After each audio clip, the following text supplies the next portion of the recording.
Hey everyone! If you're a true Lakers fan, this channel is for you. Here you'll find game analysis, breaking news, and everything you need to know about your favorite team. Don't forget to subscribe and hit the bell icon so you never miss any content. Your support is crucial for us to keep growing together. Let's go, Lakers! Belong in the all-time great conversation if one thing, just one, had gone differently. Find out what that is and if he has a point. We debate. And Sixers reinforcements, they are officially in Philly. Paul George was introduced today as a member of the 76ers, and he is looking forward to playing alongside the big fella. I look forward to playing with such a presence in Joel, and I don't think I've played with someone at that level, at that size, that dominates. It's like me playing alongside Chiney Ogwumike. I have not played along someone who dominates the way that Chiney Ogwumike does in all of her glory. Hey, welcome to NBA Today. Here with three of the best in the business, our NBA analyst Tim Legler, senior writer Zach Lowe, holding it down with me in studio. It's our do-it-all queen, Chiney Ogwumike. I'm Malika Andrews. How's it going on this fine Tuesday? Pretty good. It's pretty good. Let's get right to it, gentlemen. Team USA concluded their 5 exhibition games. They've gone 5-0. But man, Chiney, it wasn't without some... Great job to close out the preliminary game. We saw some adversity. Good. We've been down 2 games in a row, and that's going to be good for us. But like KD just said, the real begins now. All right? We got 6 games, but we're 1 game at a time, all right? LeBron James. Who? LeBron James. Who? Ramon James. Monster. He's still doing this at 45. I think LeBron just took over, and that's just his personality. That's him as a leader. I think we had some great looks, and we also had some struggles. And I think when we saw those struggles, LeBron just kind of took the key. So him just being him and going out there and leading his team. I appreciate that, Drew, but you know when people are using your middle name, yes, like AD, and adding years to your that account. is serious. And we were all getting our tweets off about this. Shannon Sharp, Asia Wilson, John Morant, Patrick Mahomes, Tyrese Maxey. Everyone was amazed. He's still dominating. Oh, hey, Momo. At 39 years old, yeah. And there's Ramona up there at the top. 2 games in a row where LeBron took over late, propelled Team USA to the win. The U.S. are understandably the huge favorites here, Tim, to win gold. But if the past 2 games tell us anything, it's that maybe they can be beaten. I know LeBron said, this is good. It's good that we're being tested here. But what version, Tim, of LeBron does Team USA need for them to win gold and get their goal here?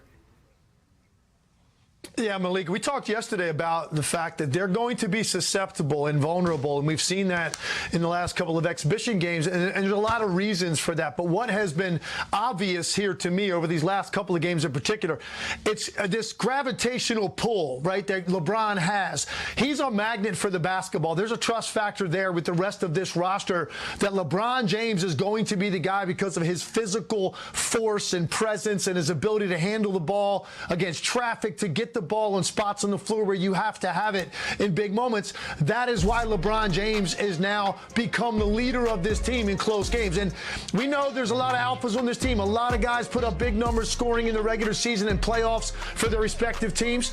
But there's only one LeBron James. And you can just see the respect factor, the trust factor getting bigger and bigger as we go now closer to actually playing in these Olympic Games. And it's been kind of fun to watch because I think that's always the biggest question mark about these Olympic teams. Who is going to be that guy that takes the basketball, puts it on his hip, and organizes and stabilizes and makes the pressure happen on those big possessions? It's been LeBron James the last couple of games, and I think I expect it to be going forward as well. Hold on, let me warm up for my answer. Hold on. Oh, we're doing some few of these. Okay, LeBron has been absolutely incredible. And one of the reasons he's had to be incredible, like we didn't give Germany one highlight in that highlight reel and they almost won the game. These games have been close.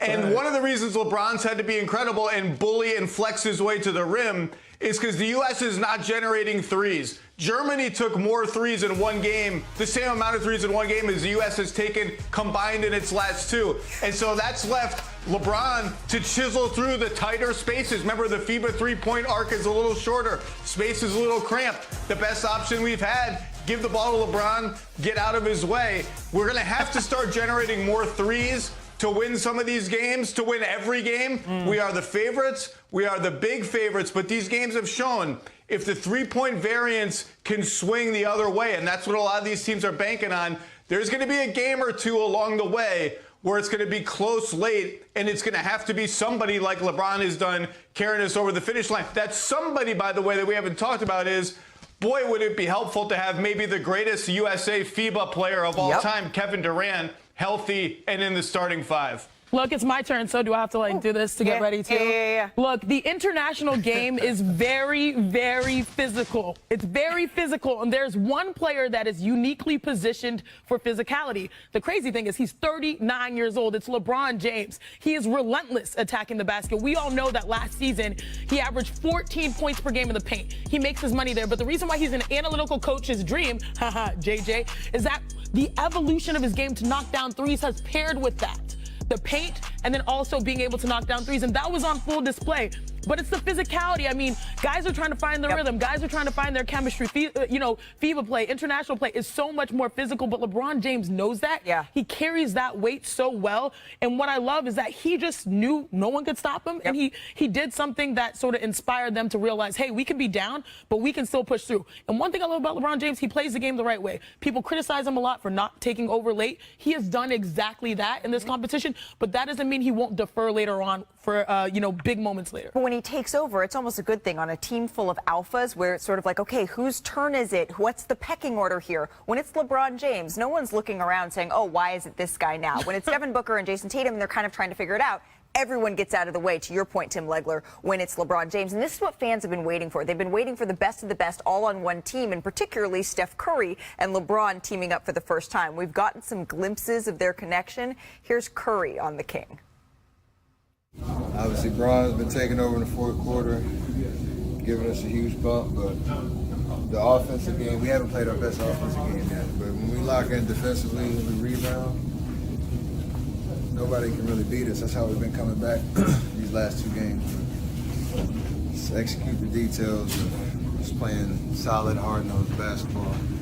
We'll be fine. Great assessment from Curry and LeBron saying, you know what, this could be good for us down the road playing these slim margin games, because despite losing a game in 2020, remember, obviously played in 2021, but it was the 2020 Olympics, Team USA went on to win gold, and then they won their games by an average margin of 20 points along the way. So this version of Team USA has won all 5 showcase games, but the margin of victory, it's been cut in half from that run. So Zach, after watching a couple of these games, do you feel better or worse about Team USA's chances to win it all, with Paris just a couple of days away now?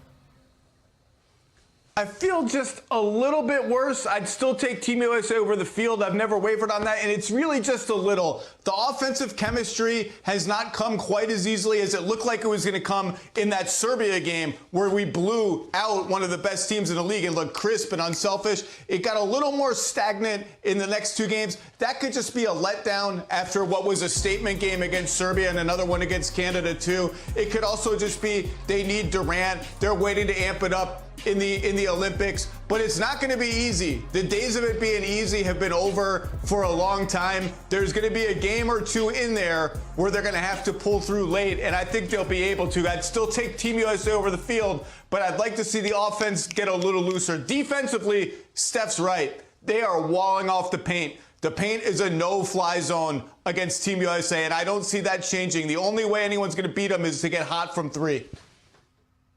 Tim?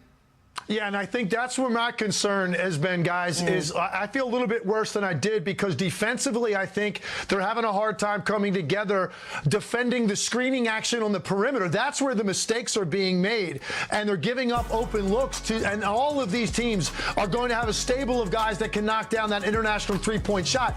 Their rim protection has been great, but that's your last line of defense.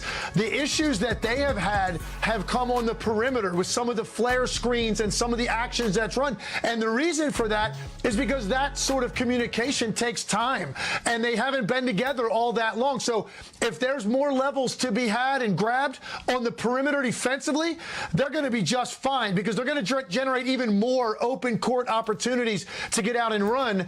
It's great that they've got Embiid back there, LeBron, Anthony Davis. They've got guys that can protect the rim. Bam Adebayo.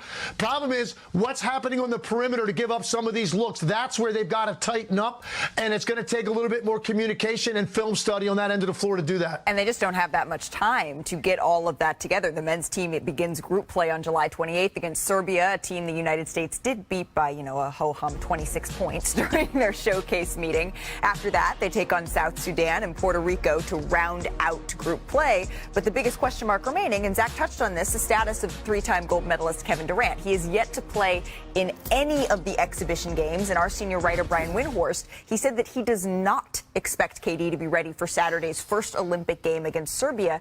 Janae, how important is KD for this team? This is a team that has the least amount of time to build chemistry, and you know who bails you out from that?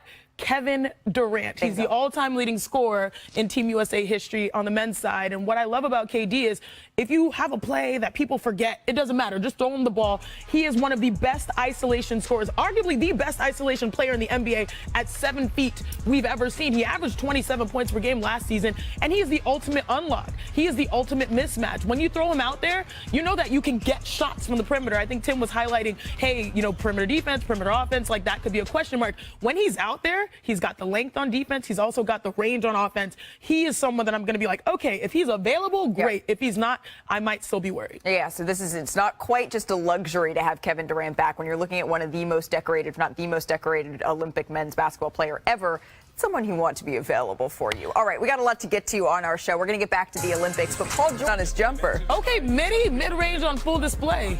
And then Greece down 28-21. Dunker spot. Yep. Leads to it up. You knew exactly the way that was going to end. And then Greece down here, too. More Giannis. Catches it, gets it in off the glass. I just love the energy that he's provided to international play, how he's competing at a high level. Let's check in on Nikola Jokic, see how he's doing. A little tip in there. Look, he's going to explode at some point. Yeah, you're just kind of waiting for that game and wondering if it's going to be against the United States. That's the concern. Yeah, with their inside presence. But back to Greece and Serbia. Giannis going to work here, just muscling his way to the basket. Big daddy ball, Turk was here. Big daddy. Clearly wearing summer form, too. Giannis. I love this. Hezzy to the mid-range fadeaway. Y'all, watch out. Sizing up Nikola Jokic there. And then here, Jokic, a little spin move. Pirouette. Serbia wins 94-72. Jokic, 16 points, 8 rebounds, 6 assists. Giannis, 17, 5, and 4. Good form. And then Giannis posted this. He said, next stop, Paris, shooting over. Look, that's a pretty jumper. Jokic in that one. Yeah, it's a nice photo. Nice little 90-degree angle. Hang it in the loops. They're all headed to Paris. But while they'll be competing for the gold medal in Paris, of equal importance, okay, everybody, the Grizzlies and Heat, they played the Summer League Championship in Vegas. All right. The bling that they're competing for, we have Summer League rings for, what is it, the third year in a row now? Well deserved. You know what? It is a championship. Well, the Memphis Grizzlies and the Miami Heat, they are in the championship of the 2K25 Summer League here. You started off with Cole Swider, wide open. 19 points in this game. The Heat take a 3-point lead, 19 seconds to play here. And then tough bucket. G.G. Jackson misses the three, but today. There it is.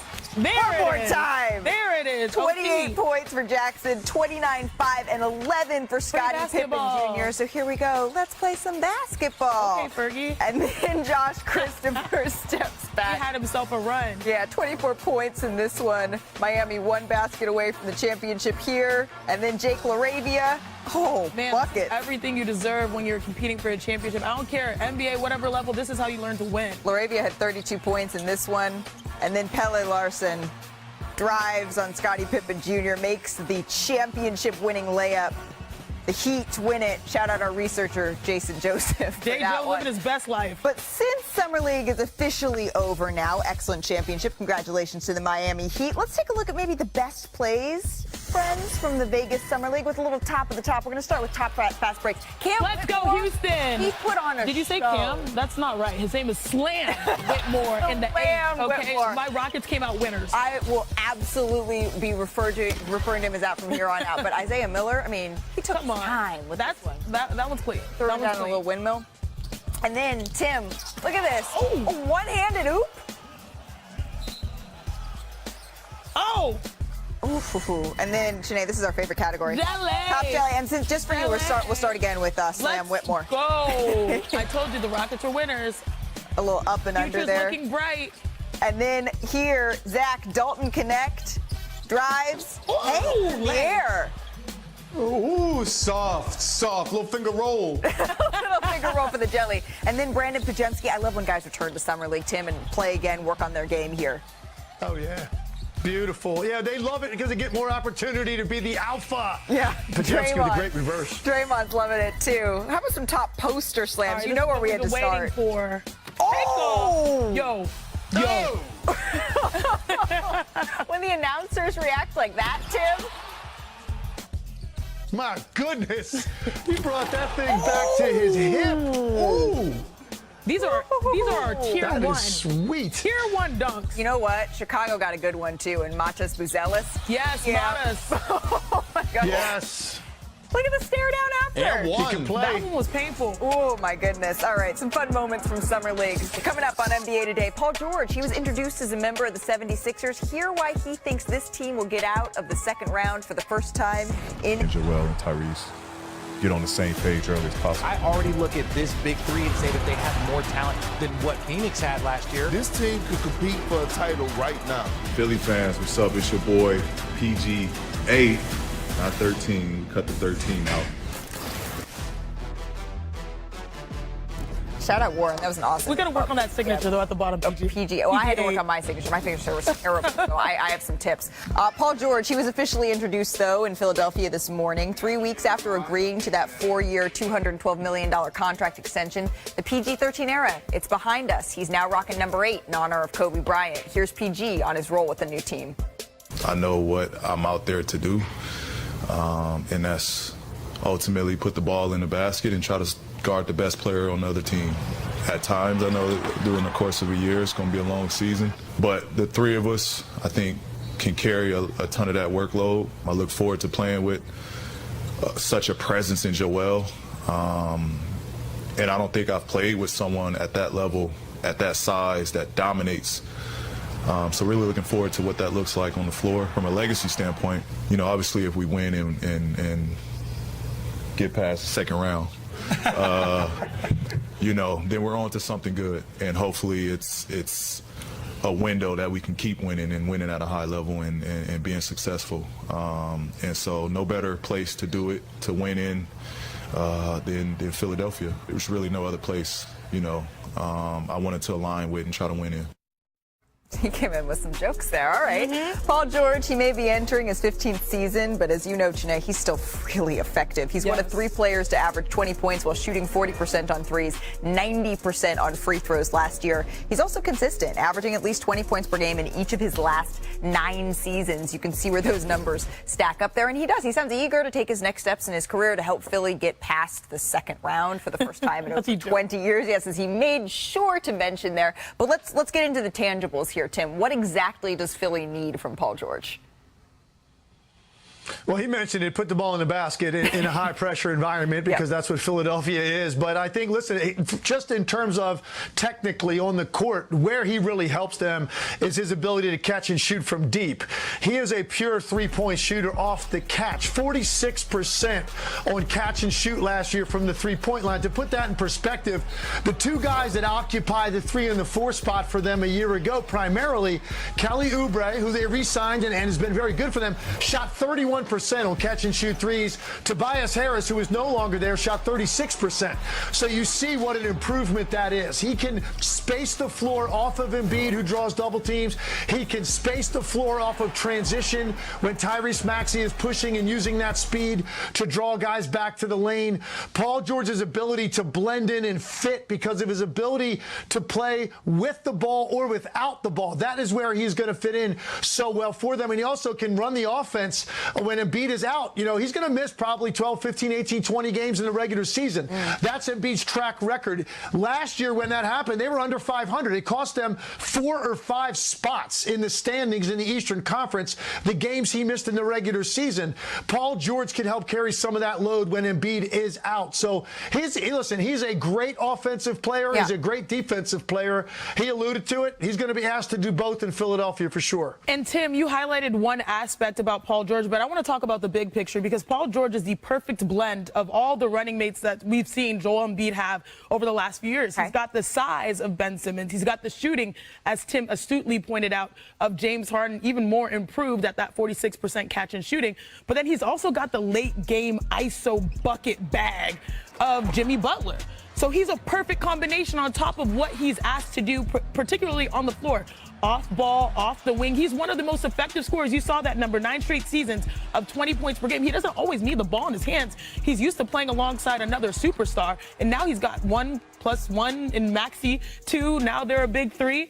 And so, yeah, their window to me is now because of what he's been able to show his skill set be. And it's literally a perfect blend of everything that we've seen in the Phillies past. Let's dive into that championship window, as you alluded to, Zach, because Paul George also said that, you know what? The window's open. How long do you think that window is going to be open now that they do have a true big 3 here, Zach? As long as that big 3 is healthy, and that's always a question with Joel Embiid, and together, you can rearrange the pieces around them. Philly has done a great job this offseason, including picking up Reggie Jackson today, according to Woj, filling out their roster around those 3. But that is a perfectly calibrated big 3. They all do different things. They occupy every part of the positional spectrum. There isn't a lot of overlap between them. 2 of them, Paul George and Joel Embiid, are elite defenders. The window is open. Paul George chuckled about not getting past the second round. If anybody should know how hard it is to get past the second round, it's a former Clipper, and it took them a long time just to get out of the second round. And Paul George was the most important player who got the Clippers over that hump. It's not easy to win a second-round playoff series in the East, not if you're going to face New York, Milwaukee, Boston, Cleveland, Indiana, Orlando. Like, it's nothing to scoff at. That's a big accomplishment, but the time is now.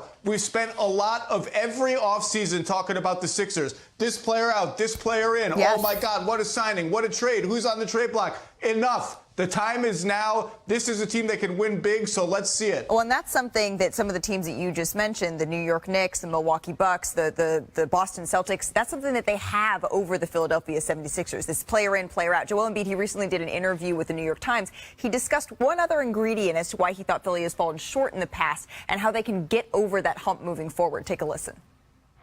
If you want to win, the thing that I always talked about is, stability, continuity, 3 different systems. And, even within those coaches, every single year something different. And then the players, every single year is like new co-star, like new players. And when you start looking at teams that have won, whether it's Golden State, Boston this year, Denver last year, those guys have been together for a long time, and then they just added a few other pieces that were able to take them over the top.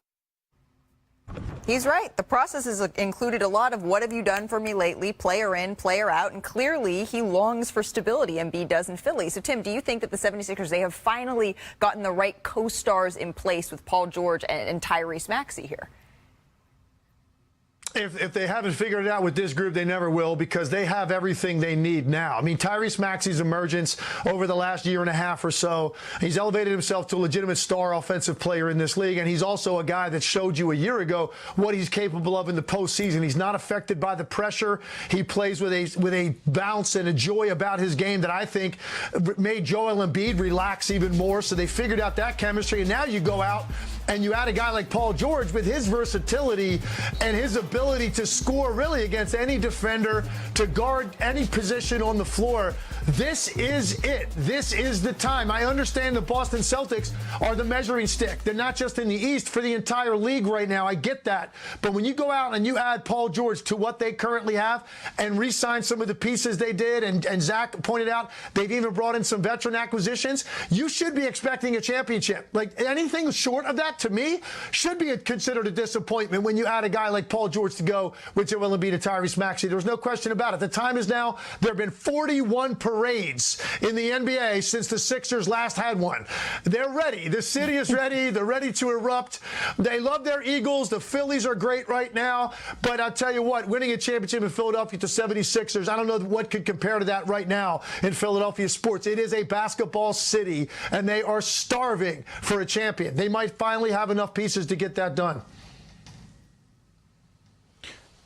If Joel Embiid and the Sixers finally get to where they haven't been since Allen Iverson was there, the single biggest reason will be Daryl Morey selecting Tyrese Maxey and Tyrese Maxey developing into a star. It changed everything for the Philadelphia 76ers. This is his 4th season coming up now with Joel Embiid. There's never been any trade rumblings. There's never been any drama. There's never been any questions about his free throw shooting or if he wants the ball late in big games. There's never been any coming and going with Tyrese Maxey. This is the first real shot at a stable, long-term running mate for Joel Embiid. And oh, by the way, he maybe not happily, but contentedly put off his extension so the Sixers could have enough cap room to sign Paul George. Joel's right. The roster turmoil has hurt their team. It's hurt their chemistry. It's hurt them in the biggest moments. But Tyrese Maxey is their ticket to Joel Embiid having a long, extended prime of championship contention in Philly. If they're able to pull it off, if they're able to stay together long term, that draft pick and Tyrese Maxey's development will have changed the entire franchise. I just want to underscore, Paul George is in Philadelphia because of a decision Tyrese Maxey made for the team. Because of that. Yeah, and what I love about this conversation is the way that Joel Embiid started it, talking about stability. There's no stability in the NBA until you get your team right. And it's interesting because I always bring up these analogies from my time being a Houston Rockets fan under Daryl Morey. Now you have Daryl Morey, and he will cycle through teams and stars until he gets the team right. The team is right. The team is here. It's arrived. And what I love about this team is that it's truly balanced. Paul George, 34 years old, I believe. Joel Embiid, 30 years old. Tyrese Maxey, 23. The runway is there where you have veteran leadership. You have someone in their prime of MVP candidacy in Joel Embiid. And then you've got the future in Tyrese Maxey. The balance is there on the floor. The balance is there with experience. The balance is there just overall. So this is the time for the Sixers to show up and to show out. And so if we're looking at a window, you look at the median. To me, it's Joel Embiid. He's 30. Getting to 35, you want to say that you've won a championship or two. You've won another MVP. Those are his goals, but it will come through the teammates that he has alongside to the right and left of him. And that's Maxey, and that's also Paul George. And to me, what I love about this is, like, it doesn't get better in the NBA. The way that the NBA is designed, things like this are not supposed to happen anymore. Having big threes, but they have it. Right. They have the offense. They have the defense. You have to make sure that that expectation is met over the next few years. Right. It comes with the sacrifice from a Tyrese Maxey, a Jalen Brunson. We're seeing these moves be made so that teams can be better, but the time is now for Philadelphia, and now they just have some little perimeter tinkering questions, like how many power forwards do they have on the roster? The answer is not many. All right. Coming up here on NBA Today. So they lose Klay Thompson, and the new look Warriors are underrated? Someone on our panel thinks this Golden State team is even better than last year's. Yeah, we're averaged 15-9 last season. So Tim Legler, chop it or drop it. Mobley is the most important player for the Cavs to become true contenders here. Yeah, let's chop this up a little bit. Listen, I don't know that he'll ever be necessarily considered their best player if they're a contender, but I do know this.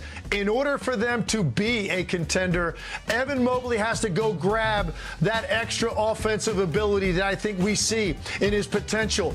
That means extending his range. I think Evan Mobley has the shooting mechanics that he should be able to step out more comfortably in the mid-range and maybe even on the deep ball. That'll give him more shot opportunities and make him a more dynamic offensive player. Look, I love Evan Mobley because he plays defense and his numbers are really good. He's super efficient. I just think there's got to be more there for him to grab offensively. He did thrive with Jarrett Allen hurt and out of the lineup. So I think another question for the Cavs is going to be, can those two continue to coexist, or will a choice need to be made there? But let's keep it pushing. Joel Embiid, his interview with the New York Times, it was full of interesting points and stories. But have you heard his thoughts on the GOAT debate? If I was healthy and all this season, that would be a different conversation, but... Just the implication that you think you would be in the greatest player of all time conversation without the injury problems? I think so. I think I'm that talented the thing that has stopped me all these years is, just freak injuries. Every single playoffs, regular season. All right, Sinead, chop it and drop it. Embiid has a point about this GOAT debate if it weren't for injuries. I'm going to drop it because he has one of the best skill sets we have ever seen, especially as a 7-footer. But that is a big old if. That's a massive if. I don't know what they say. If we're fifths, we'd all be drunk. That's a huge if. Even though I love his skill set, I'm a huge fan. Yeah. I'm sorry. I would agree with you. That is a big if. And longevity, when you're talking about health, that's part of being able to be available. That's a skill in itself. All right, let's flip it over to the West. I love, by the way, that you match the chop it or drop it. Golden State, they've been a little bit busy. Klay Thompson, Chris Paul out. DeAnthony Melton, Kyle Anderson, Buddy Hield in. And Zach Lowe, you wrote in a recent article, this team is presently constituted. It could make the playoffs, perhaps even win a round, but anything beyond that feels unlikely. So I go to you, Mr. Lowe. Chop it or drop it. The Warriors have done enough this season to continue to maximize Steph Curry's career. Let's chop it. It's the Warriors. We have to chop it. We're mandated to chop it. Look, it depends what done enough. What do you mean? And what could they have done? What's the move they could have made? Right now, they're not a contender. I don't think they're particularly close to being a championship contender, not in the Western Conference. The gap between Curry and whoever the second best player on their team is on a given night is just too big. But they're a good team. They're still a good team. That's a solid accomplishment in the Western Conference. It's just not, if your standard is contend for a title, they're not there. And that's why I think we're going to continue to hear them connected to Lauri Markkanen until that situation is resolved. And if it's not him, then whoever the next guy down the line is. So you think, Zach, that they're still sort of in these Lauri conversations? I do. I don't think those conversations are going to end until at the earliest August 6th, when Lauri Markkanen is eligible to renegotiate his contract and extend it with Utah and get a little clarity there, and then he could be traded before the trade deadline in that event. I think they like him. They like the idea of his fit with Steph Curry and Draymond Green as sort of a shooting center to replicate the death lineup they had all those years ago. But Utah's going to want a lot, and it's all going to come down to price. How much of our future are we willing to sacrifice for a team that may be really good, but maybe not quite good enough? It also depends how great you think that team with Steph and Markkanen and Green and whoever's left over. Is it a title contender or is it just a really good team? Those are the toughest decisions for a front office. Tim, what do you think? Yeah, well, adding Lauri Markkanen would change the conversation dramatically. But I think really what this comes down to is this. Jonathan Kuminga, who took a huge leap forward a year ago. Zach and I are big Kuminga guys. There's got to be more there, though. There's got to be more progression. He's got to improve his ball handling, his ability to get shots off the dribble. This can't be it, what we saw a year ago. If he takes another step forward and gets up into that, 23 a game, 23 points per game, this kind of conversation, that's the kind of step that Golden State needs to really be relevant in the West. And also Andrew Wiggins, his scoring average has dropped every year he's been in Golden State, only 13 points a game a year ago. Yep. And I know he's had a lot to deal with on the court. He's had injuries, off the court he's had issues. If he can find something close to what he was when they won the championship in the postseason, right there will give you enough with the new pieces they've added to keep Golden State in the mix and certainly keep us talking about him. Well, to your point, I mean, that's probably why we haven't seen Jonathan Kuminga get that contract extension, at least yet, from the Golden State Warriors, even though he's eligible. I will say this. Since Buddy Hield came into the league 2016-2017 and made three-pointers, number one, Steph Curry. Number two, yes, Buddy Hield. So we'll see how that ends up working out. All right, did you guys, in case you missed this, did you see this? UFC welterweight champ Leon Edwards, he was out just for a little jog, as you do. You just jog around a little bit. And he kicked a basketball full court for one of the greatest trick shots ever. Or what? I mean, is this real, Sinead? What? Oh, wait, I don't know. There's one little glitch, at one point that it made me have to nowadays do a double take. Same, Malika. I'm with you, Malika. Yeah, I wasn't quite sure. All right, check out Leon Edwards in the main event at UFC 304 on Saturday night in Manchester, England. Edwards will be in one of two title fights, plus it's the return of Paddy the Baddy. The main card begins at 10 Eastern. Paddy the Baddy. Let's go. That's on pay-per-view with the prelims at 8 Eastern on ESPN2 and Plus. To order the main card in English and Spanish, go to ESPN.com/PPV. Sinead, do you think you can? Oh! That's not bad. Where's my rebounder? One of my closest all-star game friends, and so, it kind of felt inevitable that at some point we would link up and be teammates. It's a little early. We're still getting to know each other. But, you know, the time I've been around him has been awesome. The respect that the players have for him goes a long ways. I was a teammate of Kawhi's, and Kawhi spoke highly of him. And so, you know, Kawhi speaks, you listen. I've learned that. So being a kid from California, grew up in a small city, I kind of wore that on my sleeves. So it fits perfectly being here in Philadelphia. Again, it comes to just perfect timing. This all came together, and it's right where I want to be at this time. Now joining us from the city of brotherly love, our brother, our friend, NBA reporter Tim Bontemps, covering all things 76ers for us today. Tim, you were just at Paul George's introductory press conference. What was your biggest takeaway after hearing him speak for the first time here?